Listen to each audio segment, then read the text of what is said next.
किसी ने क्या खूब कहा है, गुजरी हुई ज़िंदगी को याद न कर, गुजरी हुई ज़िंदगी को याद न कर, आने वाली कल की फरियाद न कर, जो होना है वो हो के रहेगा। तू कल की फ़िक्र में आज की खुशी को बर्बाद न कर। हाय फ्रेंड्स, कैसे हैं आप सब? उम्मीद करती हूँ कि आप सब अच्छे होंगे, खुश होंगे और मज़े से होंगे। मैं अंजू अपने चैनल पे आप सबका स्वागत करती हूँ और हमेशा कुछ नया लेकर आती हूँ, जिससे आपको कुछ जीने की प्रेरणा मिले, कुछ नई चीज़ें मिले, कुछ इंस्पिरेशन मिले और अपनी लाइफ में आप कुछ अच्छा कर सकें। और आज का जो मेरा टॉपिक है, लव यू जिंदगी।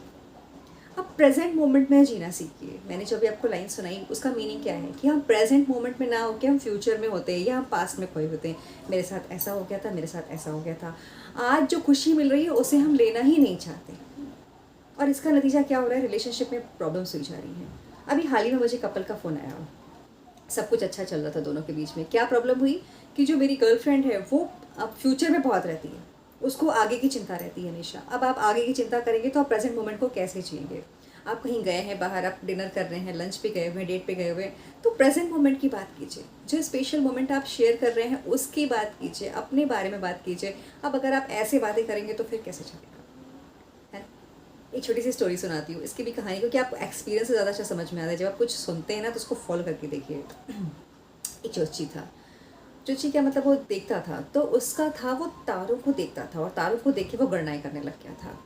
तो गांव में रहता था तो लोग उसकी सुनते थे, वो तारों को देखता था और भविष्यवाणियाँ करनी शुरू कर दी उसने। तो उसके पास जो लोग आ रहे थे तो इंटरेस्ट नहीं लग गए, सबको बड़ा अच्छा लगता था कि अरे ये तो बड़ा अच्छा बताते हैं तारों को देख के, चलो हम भी चलते हैं, हम भी चलते हैं, ऐसे करके वो सब उसके पास जाने लग गए। वो अपने काम में इतना मशगूल हो चुका था कि उसे बिल्कुल पता ही नहीं रहता था। एक रात को क्या हुआ, वो तारों को देखते हुए जा रहा था, तारों को देखते देखते जा रहा था, अचानक से वो एक गड्ढे में गिर गया। अब क्योंकि उसका तो ध्यान कहीं और था तो वो बहुत परेशान हो गया, वो वहाँ से निकल ही नहीं पा रहा था। उसने बहुत कोशिश की अपने आप को निकालने की, बट नहीं कर पाया। फिर वहाँ पे 4-5 गांव वालों को उसने आवाज़ लगाई, तो जो जिन्होंने आवाज़ सुनी वो लोग वहाँ पर आए, उन्होंने उसे निकाला। उसमें से एक आदमी ने बोला, भाई आप तारों को देख के गणना कर देते हैं, सबके बारे में भविष्य बता देते हैं, क्या आप अपना भविष्य नहीं देख पाए थे कि आपके साथ ऐसा होने वाला है? अब वो चुप हो गया क्योंकि उसके पास कोई आंसर नहीं था। दूसरे ने बोला कि ठीक है, आप भविष्य को देख के गणना करते हैं, पर कम से कम प्रेजेंट मोमेंट तो देख लेते कि आप कहाँ पे हैं। अगर वो ये देख लेता कि प्रेजेंट मोमेंट में वो कहाँ गिरने जा रहा है तो वो ऐसा नहीं करता। सेम हमारी कंडीशन हो चुकी है, हम फ्यूचर में रहने लग गए हैं, हम पास में रहने लग गए हैं, हम प्रेजेंट मोमेंट को जीते ही नहीं हैं। आज की डेट में आप देखिए, फैमिली है, उसमें जो भी घर चला रहा है, कमा रहा है, उसको क्या चिंता है? फ्यूचर की चिंता करिए, अच्छी बात है, मैं नहीं कहती चिंता मत करिए, उसके लिए कोशिश कीजिए। अब एक थॉट क्रिएट कीजिए, पॉजिटिव वाइब्रेशन दीजिए कि कल का भविष्य जो हमारा है, आने वाला कल, वो बहुत अच्छा होगा। सोचने से कुछ नहीं होता, एफर्ट्स करने पड़ते हैं, है ना? आपको उसमें अपनी थॉट्स डालने पड़ते हैं। आप सोचिए कल तो ऐसा ना हो जाए, कल कहीं बुरा ना हो जाए, कल कहीं ऐसा ना हो जाए, मुझे कुछ हो गया तो मेरा घर कैसे चलेगा। अब आपने क्या किया, आपने ना चाहते हुए एक नेगेटिव थॉट क्रिएट कर डाले। अब इसमें पॉजिटिव कहाँ से होगा, मुझे आप ये बता दो। इससे अच्छा है कि हम ब्लेसिंग्स में टाइम दें। हम वो नहीं करते, उसने मेरे साथ ऐसा कर दिया था, उसने मेरे साथ ऐसा कर दिया था, मैं फ्यूचर में उसे कैसे मिलूंगा, उसका सामना कैसे करूंगा, मैं उसकी शक्ल देखना नहीं चाहता। देखिए बात कहाँ से निकली थी और कहाँ तक पहुँच गई, है ना? जो हमने बीज जो डाला है वो पेड़ तो हमको वही मिलने वाला है ना। तो हम ऐसा सोचते ही क्यों हैं? हम प्रेजेंट मोमेंट में क्यों नहीं रहते? आज जो घर चला रहा है वो शाम को घर लौट के आया, बच्चे अच्छे सब इकट्ठे हैं, बातें कर रहे हैं, नहीं रहने दो, मेरे को भी मन नहीं है, मैं बहुत परेशान हूँ। क्यों? मेरे को फ्यूचर की चिंता हो रही है। अरे आपके बच्चे आपका फ्यूचर हैं, बच्चों के लिए लोग कितना प्लान करते हैं, है ना? कि मेरे बच्चे होंगे तो मैं ऐसा करूँगा, मेरे बच्चे होंगे तो मैंने ये खुशी दूंगा, वो दूंगा। बच्चों को कोई खुशी नहीं चाहिए, बच्चों को सिर्फ चाहिए आपका साथ, आपका प्यार, आपकी ब्लेसिंग्स, और कुछ नहीं चाहिए। अगर आप कर सकते हैं तो बच्चों के साथ बैठिए, 2 मिनट उनके सिर पे हाथ रखिए और उन्हें ब्लेसिंग्स दीजिए कि बेटा तेरा फ्यूचर बहुत अच्छा होगा। देखिए कितना अच्छे वर्ड्स आपने बोले जो आप दोनों को अच्छे लगे, और आप आके 4 बातें सुनाएंगे, 4 बातें आप खुद भी सुनेंगे, क्योंकि जो हम देंगे रिवर्ड होके हमारे पास ही आने वाला है ना। आप गुस्से में 4 बातें बोल दीजिए अपने बच्चे को, तुरंत जवाब मिलेगा आपको, है ना? तो हमने ये मौका बच्चों को खुद में दे दिया है। हर चीज़ में देखिए कि कितना मतलब कितना प्रॉब्लम आ चुका है। तो मैं बस यही कहना चाह रही हूँ कि आप प्रेजेंट मोमेंट में जीना शुरू कीजिए।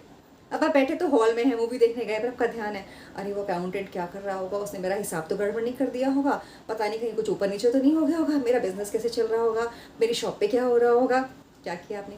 ना तो आप मूवी में हैं, ना आप वहाँ पे एंजॉय कर पा रहे हैं, ना आप अपने ऑफिस में हैं, आप कहीं पे भी नहीं हैं।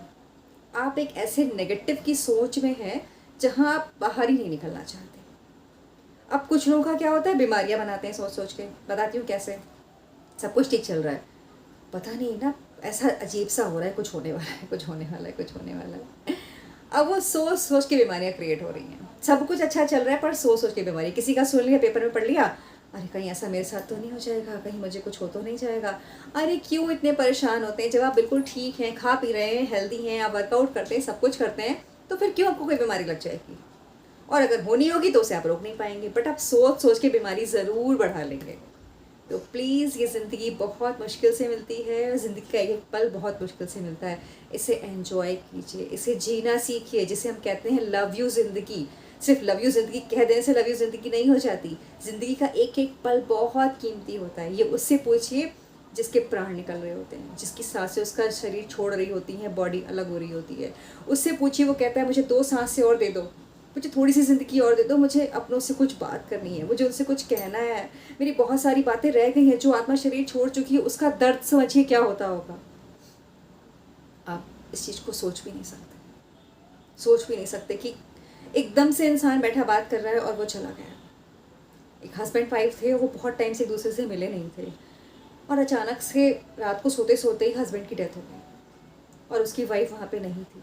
सोचिए, इतने सालों की तड़प, एक दूसरे से उन्होंने एक दूसरे को देखा नहीं, अरसे से एक दूसरे से मिले नहीं, कोई बात नहीं हुई और शरीर छोड़ दिया। आप इमेजिन कर सकते हैं क्या हुआ होगा? नहीं कर सकते।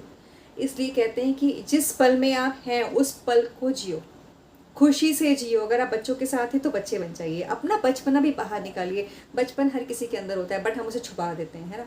इतनी बस टेंशन टेंशन प्रॉब्लम में, टेंशन प्रॉब्लम जो है वो लाइफ का हिस्सा है, वो चलती रहेंगी, बट हमें उनमें ही जीना सीखना है ना। गुलाब में कांटे होते हैं, उसके साथ ही वो बढ़ता है, कांटे खत्म तो नहीं हो जाते। और लोग गुलाब तोड़ने भी जाते हैं कांटों के साथ, है ना। थोड़ा सा चुभ भी जाता है कई बार, बट गुलाब सबको पसंद आता है। हंसते रहिए, मुस्कुराते रहिए, खुश रहिए और लव यू जिंदगी। Okay, bye.